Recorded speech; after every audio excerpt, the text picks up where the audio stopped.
জাতীয় স্বার্থে আমাদের রাজনৈতিক দলগুলোকে বৃহৎ স্বার্থে আমাদের ঐক্যমত্যে পৌঁছাইতে হবে। এটা ঐক্য তো হচ্ছে এটা দলীয় স্বার্থে না, এটা জাতীয় স্বার্থে। আমাদেরকে একটি বিষয় মাথায় রাখতে হবে যে শুধুমাত্র আমাদের এই অভ্যুত্থানটাকে, কেন অভ্যুত্থানটি হয়েছে সেটা মাঝে মাঝে মনে হয় যে এই বিষয়টাকে আমাদের একটু রিভিজিট করতে হবে যে অভ্যুত্থানটার কারণ একচ্ছত্র ক্ষমতার ভারসাম্য না থাকা, এবং আমরা যদি একই ফ্রেমওয়ার্কে আবার আমরা একটা ডেমোক্রেটিক ট্রানজিশনের দিকে যাই, সেটি কিন্তু কতটা সাস্টেনেবল হবে এটি কিন্তু প্রশ্নবিদ্ধ। সেই জায়গা থেকে জাতীয় স্বার্থে আমাদের রাজনৈতিক দলগুলোকে বৃহৎ স্বার্থে আমাদের ঐক্যমত্যে পৌঁছাইতে হবে। এমনটা হচ্ছে যে আমরা দুইটা নির্বাচন চাচ্ছি এরকম বিষয়টি এমন না, বরং আমরা একটি নির্বাচনই চাচ্ছি, যে নির্বাচনটি একটা আইনসভার নির্বাচন, এবং একই সাথে সাথে ওই নির্বাচনটিকেই আবার হচ্ছে গণপরিষদের স্ট্যাটাস দেওয়া হবে। কারণ আপনি জানেন যে যে কোনো ধরনের অ্যামেন্ডমেন্ট কনস্টিটিউশনাল অ্যামেন্ডমেন্ট সেটা যে কোনো সময় হচ্ছে হাইকোর্টে চ্যালেঞ্জের শিকার হইতে পারে।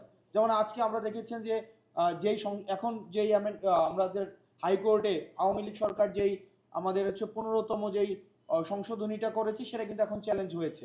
তো এখন যেই আমরা হচ্ছে আবার যেই অ্যামেন্ডমেন্টগুলো করছি সেটি যে আবার হচ্ছে পরবর্তীতে চ্যালেঞ্জের শিকার হবে না, এবং এটা কনস্টিটিউশনের বেসিক ফান্ডামেন্টাল রিফরমেশনের, সেটা শুধুমাত্র সেই জায়গা থেকে আমরা আমাদের জায়গা থেকে যে দাবিটি জানাচ্ছি, পরবর্তীতে যে ওই নির্বাচনটি একই সাথে আইনসভার নির্বাচন, একই সাথে গণপরিষদের স্ট্যাটাসটা নিয়ে যাদের প্রাথমিক কনস্টিটিউশনটাকে হচ্ছে রিরাইট করা, এবং একই সাথে সাথে হচ্ছে পরবর্তীতে হচ্ছে তারা হচ্ছে পার্লামেন্টের যে স্বাভাবিক কাজ রয়েছে, যে রুটিন ওয়ার্ক রয়েছে, সেই রুটিন ওয়ার্কটিকে একসাথে না হয় যে আমাদের গণ অভ্যুত্থানের যেই আমাদের আবার আপনারা দেখেন যে কনস্টিটিউশন ফেল করেছে বলেই কিন্তু আমাদের এই গণ অভ্যুত্থানের মতো একটি পরিস্থিতি তৈরি হয়েছে।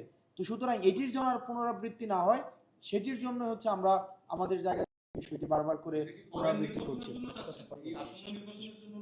আচ্ছা, আমরা আমরা যেহেতু এখন একটা মধ্যবর্তী বিরতির সময়টাতে আমরা এসেছি, না আসন্ন নির্বাচন এই সামনের নির্বাচনের জন্য এই ইস্যুতে বিএনপি সহ অন্যান্য দলগুলো তারা এই বিষয়ে এই পার্টটাতে তারা একমত হয়, সেই জায়গায় কিভাবে ঐক্য পৌঁছানো সম্ভব এই ইস্যুতে?